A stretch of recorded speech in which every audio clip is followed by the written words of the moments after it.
को अपना मकसद समझते थे, बैचलर्स, और उसके बाद इस कोशिश में होते थे कि किसी तरह सरकारी मुलाजमतें मिल सकें। और ये एक ट्रेंड जो है वो ब्रिटिश एरा से ही चल रहा था और बीए पास होना एक बड़ी अहमियत का हामिल होता था। लेकिन फिर गुज़िश्ता कुछ दहाइयों में आपने देखा कि उस डिग्री की वैल्यू जो है दिन ब दिन कम होनी शुरू हो गई, जिसकी 2-3 वजूहत हैं, जिसमें क्वालिटी का ना होना तो एक वजह थी, लेकिन उससे ज़्यादा बड़ी वजह ये कि क्योंकि आबादी इतनी बढ़ चुकी है और सरकारी मुलाजमतें तो एक लिमिटेड ही होती हैं, जो कि एक छोटे मुल्क में तो शायद वो हो सकती हैं और जब कम ग्रेजुएट्स हो तब तो लोगों को मिल सकती हैं, लेकिन बीए या उसकी बेस पे बाद में मुकाबले का इम्तहान दे के जो सरकारी मुलाजमतें हैं उनके मौके कम होने शुरू हो गए और बेताशा लोगों ने बीए बीएस की डिग्रीज़ ऐसे मज़ामीन में कर रखी हैं जो एम्प्लॉयबल नहीं है, जिनको मुलाजमत नहीं मिल सकती। और इससे ना सिर्फ उन बच्चों का और उनके वालिदैन का टाइम और पैसा ज़ाया भी होता है और फिर वो एम्प्लॉयबल नहीं होते, उसका कोई फ़ायदा नहीं होता। और फिर इस तरह की खबरें आप भी लगाते हैं कि बीए करके या अब तो लोग पीएचडी करके रक्षा चला रहे हैं या अनएम्प्लॉयड हैं। तो इससे हमें निकलना है। हमने ये देखना है कि प्राइवेट सेक्टर ही सबसे बड़ा एम्प्लॉयर होता है तमाम जो डेवलप्ड इकॉनमीज़ हैं वहाँ पे, और प्राइवेट सेक्टर सिर्फ उन लोगों को मुलाजमतें देता है जो उनके लिए ऐसी स्किल सेट लेके आएँ जिसका उसको कोई फ़ायदा हो। जबकि हमारे यहाँ जो ग्रेजुएट पैदा हो रहे हैं उनमें कोई ऐसी स्किल्स नहीं हैं जो एम्प्लॉयबल हो, जिनकी वजह से प्राइवेट सेक्टर की कंपनीज़ को कोई फ़ायदा हो। अक्सर लोग काम सीखते भी हैं तो वो जॉब पे जाके सीखते हैं। ये हर फील्ड में है। अगर किसी ने आपकी फील्ड है, जर्नलिज्म में जाना है या कंप्यूटर साइंस में जाना है, किसी भी फील्ड में जाना है, तो प्रॉब्लम ये है कि लोगों के पास डिग्री तो होती है लेकिन काम जाके वो मुलाजमत के दौरान सीखना शुरू करते हैं। तो हमने HEC ने बल्कि बहुत पहले से स्टडी किया कि सबसे कामयाब मॉडल जो है वो अमेरिका में जो एसोसिएट डिग्री का मॉडल है, और वहाँ पे हज़ारों बल्कि लाखों की तादाद में लोग एसोसिएट डिग्रीज़ लेते हैं और उसके बाद एम्प्लॉयबल हो जाते हैं और मज़ीद तालीम हासिल नहीं करते। उससे उनका वक्त भी बचता है, पैसा भी बचता है और बहुत बड़ी लेबर फोर्स अवेलेबल होती है ट्रेंड वहाँ पे। ये फ़ैसला ग़ालिबन 2010-12 में ले लिया गया था उस टाइम पे कि ये करना है, लेकिन ये किया नहीं जा सका। जो भी उसकी रीज़न्स थे उसको हम डिस्कस नहीं करते। मैं सिर्फ इस प्रोग्राम की डिटेल्स में जाऊँगा कि ये है क्या। जो 2 साल BS या BSc उर्दू में, इस्लामियात में, मुख्तलिफ अरबी में, फ़िज़िक्स में, केमिस्ट्री में लोग करते थे और उसके बाद अक्सर घर बैठ जाते थे, उस प्रोग्राम को हमने ख़त्म कर दिया है। अब जिसने इस तरह के एकेडमिक मज़ामीन पढ़ने हैं, जिसने उर्दू पढ़नी है, इस्लामिक स्टडीज़ पढ़नी है, बहुत ज़रूरी मज़ामीन है, बड़े अहम मज़ामीन है, लेकिन उनको इसमें स्कॉलर बनना चाहिए और 4 इयर्स डिग्री वो करेंगे, फिर मास्टर्स करेंगे, डॉक्टरेट करेंगे और अपनी फील्ड में स्कॉलर बनेंगे। जिन लोगों को नौकरी के लिए डिग्री करनी है वो रेलेवेंट फील्ड्स में तालीम हासिल करेंगे। रेलेवेंट फील्ड से मुराद ये है कि जिसमें उनको फौरी तौर पे एम्प्लॉयमेंट मिल सके। मैं कुछ एग्जांपल्स आपको देता हूँ। मसलन लैब टेक्नोलॉजी है, फूड साइंस है, न्यूट्रिशन है, textile design, software computer science में आपने नेटवर्क एडमिनिस्ट्रेटर बनना है, वेब डेवलपर बनना है, बहुत सारी ऐसी चीज़ें जिनमें सिर्फ 2 साल तालीम हासिल करके आप एम्प्लॉयबल हो जाते हैं। बायोटेक्नोलॉजी है, public administration, D pharmacy, tourism. उस टूरिज़म के अंदर आप कर लें कि आपको होटल मैनेजमेंट हो गई, बायो इन्फॉर्मेटिक्स होगी। इस तरह की बहुत सारी फील्ड्स हैं जिसमें 2 साल में आप पढ़ें और उसके बाद एम्प्लॉयबल हो जाएं। जबकि आपको सबको पता है कि हमारे सरकारी कॉलेजेस में इस तरह की कोई तालीम के मौके में असर नहीं है। प्राइवेट लेवल पे भी ज़ाहिर है क्योंकि एसोसिएट डिग्री थी नहीं, 4 ईयर डिग्रीज़ थी पहले। तो ये हमने 2 ईयर डिग्रीज़ का प्रोग्राम जो HEC ने अनाउंस किया, उसको इंशाल्लाह हम इस फॉल में, यानी कि जो कमिंग एडमिशन सीज़न है, इसमें ये लॉन्च हो जाएगा। होना तो इसको जो साल गुजर गया तब लॉन्च होना था, लेकिन कोविड की वजह से ये 1 साल का डिले आ गया इसमें। अब ये जो कमिंग फॉल है इसमें इंशाल्लाह ये प्रोग्राम्स मुख्तलिफ यूनिवर्सिटीज़ लॉन्च करेंगी, जिसमें ऑफ कोर्स पंजाब यूनिवर्सिटी जो सबसे बड़ी अफिलिएटिंग यूनिवर्सिटी है वो एक लीड का रोल प्ले करेगी। ये प्रोग्राम्स जो है ये शुरू कर दिए जाएंगे और स्टूडेंट्स जो हैं वो या 2 साल इन प्रोग्राम्स में पढ़ेंगे।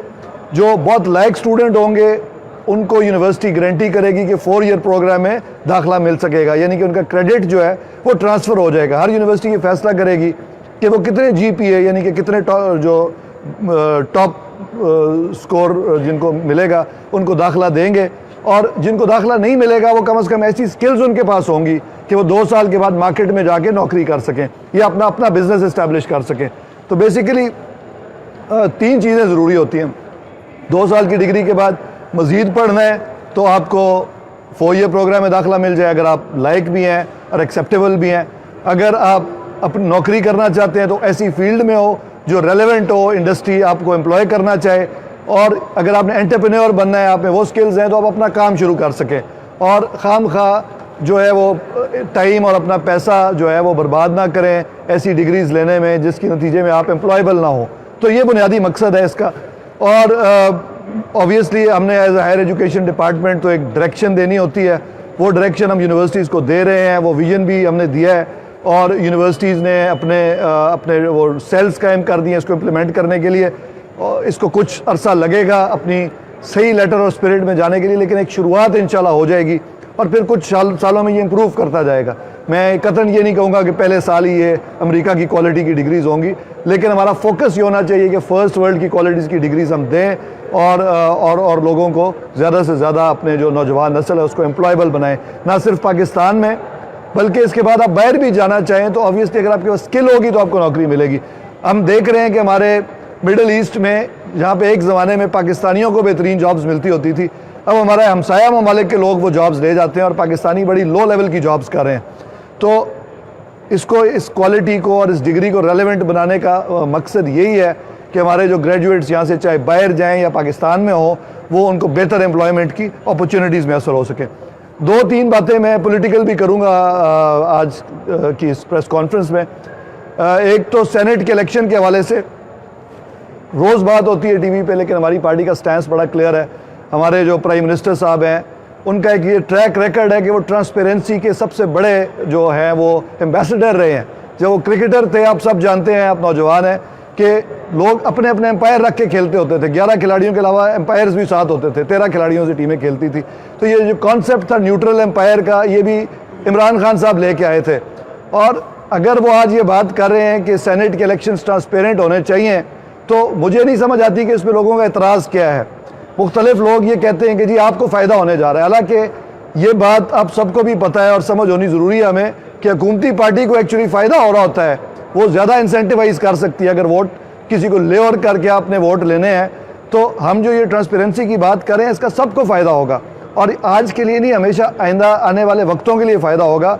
तो ये बात करनी ज़रूरी है कि, और ये बात बड़ी क्लियर हो जानी चाहिए हमारे स्टैंस के बाद कि कौन ट्रांसपेरेंसी चाहता है और कौन नहीं चाहता।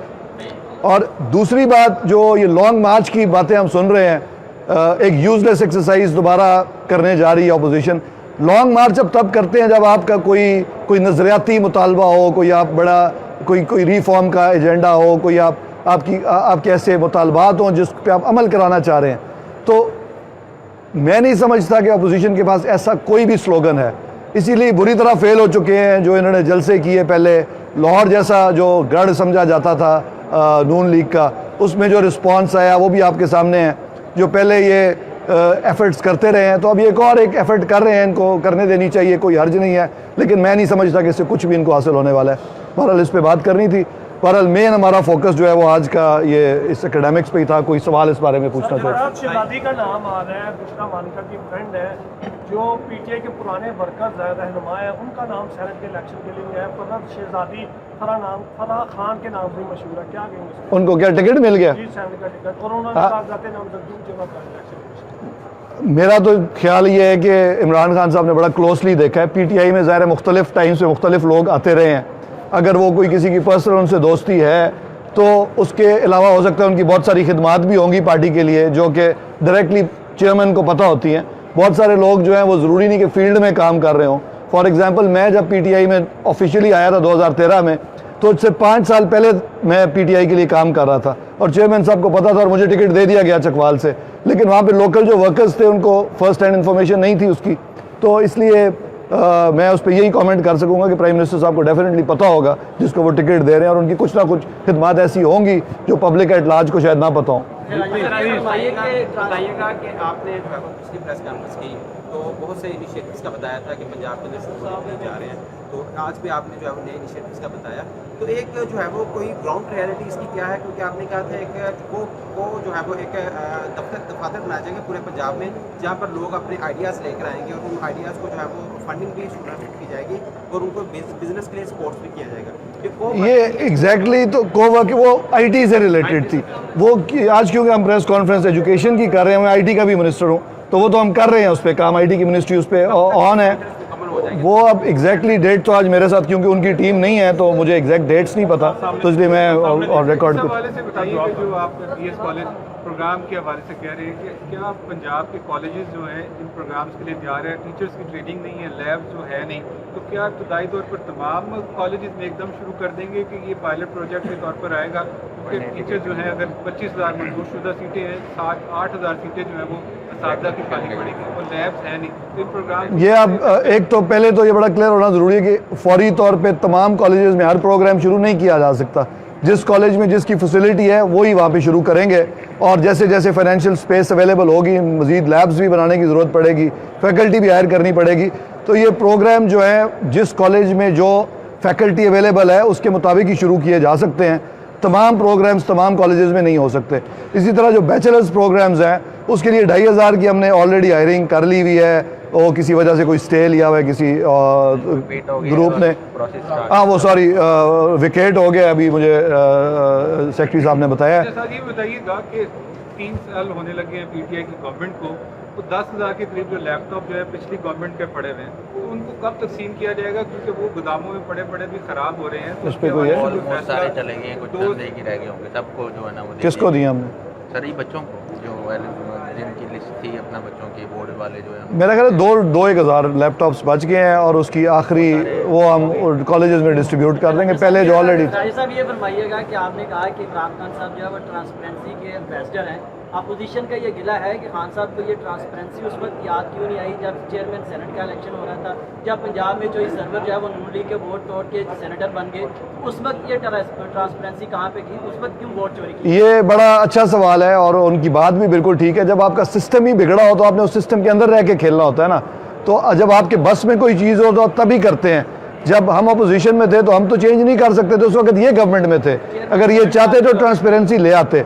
आपने जब एक करप्ट सिस्टम के अंदर खेलना होता है तो फिर ज़ाहिर है जो सिस्टम में चीज़ें मौजूद हों उसके मुताबिक खेलना होता है। तो अगर जो पहले जो चेयरमैन सेनेट या ये सारे सिस्टम्स डेवलप्ड है हमने नहीं किए, ये तो मेरा ख्याल है जब से हमारे मुल्क में सियासत हो रही है यही चला आ रहा है। अब उसको किसी भी पॉइंट पे आप चेंज करेंगे तो ये इल्ज़ाम मेरा ख्याल है मुनासिब नहीं कि पहले क्यों कैसे था और पहले नहीं किया तो आप क्यों कर रहे हैं, ये तो कोई बात नहीं है। पहले जब न्यूट्रल एम्पायर नहीं होते थे तो उस वक्त उन्हीं एम्पायर्स के साथ हम भी खेलते थे, पाकिस्तान में जीत जाते थे, दूसरे मुल्कों में जाके हार जाते थे। तो जब न्यूट्रल एम्पायर आए तो तब किसी ने ये बात तो नहीं की कि आप क्यों ले आए हैं जी, पहले तो आप न्यूट्रल एम्पायर्स के बगैर खेलते थे, तो ये कोई बात नहीं है। साहब खुरम लगारी को कब तक मनाएंगे? वज़ीर आला उस्मान बुज़दार के खिलाफ बड़े संगीन इल्ज़ामात वो लगा रहे हैं, तो क्या खुरम लगारी को इमरान खान साहब अभी तक आमादा नहीं कर सके या वज़ीर आला उस्मान बुज़दार की मतलब की वजह से उन्हें नहीं? खुरम लगारी साहब हमारे भाई हैं जी, और उनको मेरे पर्सनल छोटे भाई हैं, उनको हम रिक्वेस्ट करेंगे, और वो क्योंकि इंडिपेंडेंट जीत के आए थे और फिर पीटीआई में शामिल हुए थे, तो उनके जो भी उनके प्रॉब्लम्स हैं शिकायत खान साहब तक पहुंच चुकी हैं और इंशाल्लाह बहुत जल्द हम सॉर्ट आउट करेंगे। बताइएगा कि जो प्राइवेट गली मोहल्लों में कॉलेज है वो भी 2 साल बीए करवाते हैं, क्या वो भी बंद करवा दिया जाएगा? जी देखें, 2 साल बीए हायर एजुकेशन कमीशन ख़त्म कर चुकी है। जो प्राइवेट कॉलेज भी अब ये एसोसिएट डिग्री कराएंगे, जिसने करानी है, जो बीए कराते थे वो एसोसिएट ऑफ आर्ट करा लेंगे, जो बीएससी कराते थे वो एसोसिएट ऑफ साइंस करा लेंगे। तो ये 2 साल जो डिग्री है ये बेसिकली इंटरनेशनली भी एक सस्ती ऑप्शन होती है। जो लोग किसी भी वजह से, चाहे वो एकेडमिकली लायक नहीं है या फाइनेंशियली सपोर्ट नहीं कर सकते, वो उनके लिए एक बड़ी अच्छी तालीमी ऑप्शन होती है, तो ये रहेगी और ये उन कॉलेजेस में भी शुरू हो जाएगी जो कर सकेंगे। Thank you.